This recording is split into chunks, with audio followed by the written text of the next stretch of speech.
മനോഹരമായ കാഴ്ച. എവിടെ തിരിഞ്ഞാലും കണ്ണന്മാരാണ് അവിടെ. രാധമാരും കണ്ണന്മാരെയും കൊണ്ട് നിറഞ്ഞിരിക്കുന്നു ഗുരുവായൂരും പരിസരവും എന്നുള്ളതാണ്. എന്തായാലും നമുക്ക് തിരുവനന്തപുരത്തേക്ക് കൂടി ഒന്ന് പോകണം. തിരുവനന്തപുരത്ത് ശോഭായാത്ര തുടങ്ങാനുള്ള തയ്യാറെടുപ്പാണ്.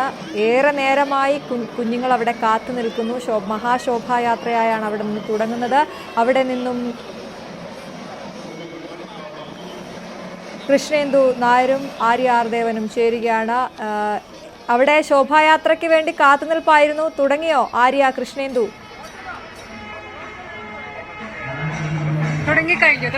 അതെ, തുടങ്ങിക്കഴിഞ്ഞിരിക്കുകയാണ് അശ്വതി.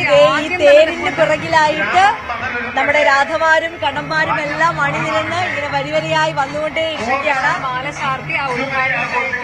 അതെ, ഔദ്യോഗികമായ ഉദ്ഘാടനം കഴിഞ്ഞിരിക്കുകയാണ്. അതിനുശേഷം പതാക കൈമാറി ഏറ്റുവാങ്ങിയതിനു ശേഷം മഹാശോഭായാത്ര തുടർന്ന് ആരംഭിച്ചിരിക്കുകയാണ്. ഇങ്ങനെ വരിവരിയായി മഹാശോഭായാത്ര നടന്നു നീങ്ങി കുട്ടികളിലേക്കോട്ട് സംസാരിച്ചിരിക്കുകയാണ്. ആരംഭിച്ചു കഴിഞ്ഞു. നിന്നുള്ള ഘോഷയാത്രയായി ഉണ്ണി കണ്ണന്മാരും രാജകുമാരും ഒക്കെ വന്നിട്ട് വാദ്യമേളങ്ങളുടെ അകമ്പടിയോടുകൂടി ഗോപികമാരും രാധമാരും ഉണ്ണിക്കണ്ണന്മാരും എല്ലാവരും അണിഞ്ഞൊരുങ്ങി തയ്യാറായി ആ മനോഹരമായ ശോഭായാത്ര ഇങ്ങനെ പുരോഗമിച്ചുകൊണ്ടിരിക്കുകയാണ്.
പഞ്ചവാദ്യത്തിന്റെ അകമ്പടിയോടുകൂടി മഹാശോഭായാത്ര ഇവിടെ ആരംഭിച്ചു കഴിഞ്ഞിരിക്കുകയാണ്. ഏറ്റവും മുന്നിലായി വളരെ ചെറിയൊരു നമ്മുടെ കണ്ണന്മാരും രാധമാരും എല്ലാം ഇങ്ങനെ അണിനിരന്ന് വരിവരിയായി വന്നുകൊണ്ടേയിരിക്കുകയാണ്. പേരെന്താണ് ഈ കണ്ണന്റെ പേരെന്താണ്? യാശ്വിക്. എന്ത് പ്രായമുണ്ട്?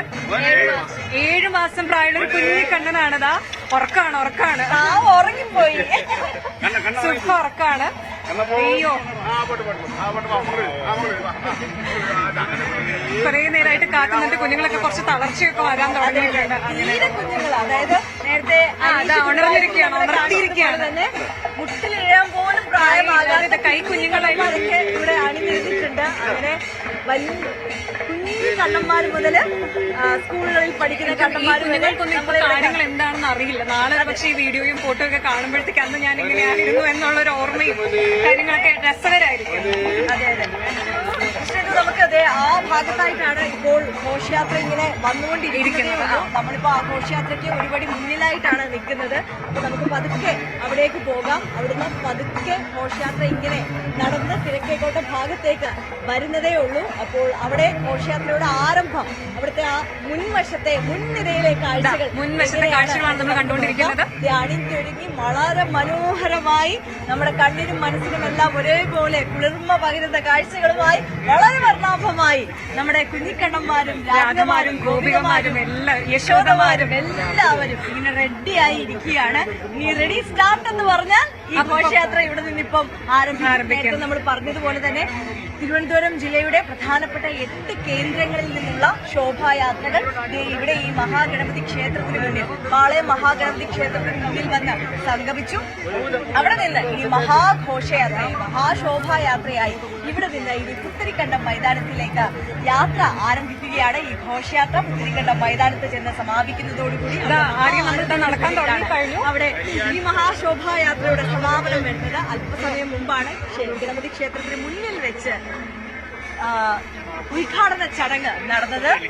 അശ്വതി തിരുനാൾ ഗൗരി ലക്ഷ്മിഭായിയാണ് ഔദ്യോഗികമായ ഉദ്ഘാടനം നിർവഹിച്ചത്. അതിനുശേഷം ഇതാ ശോഭായാത്ര ഇവിടെ ഔദ്യോഗികമായി ആരംഭിച്ചിരിക്കുകയാണ്.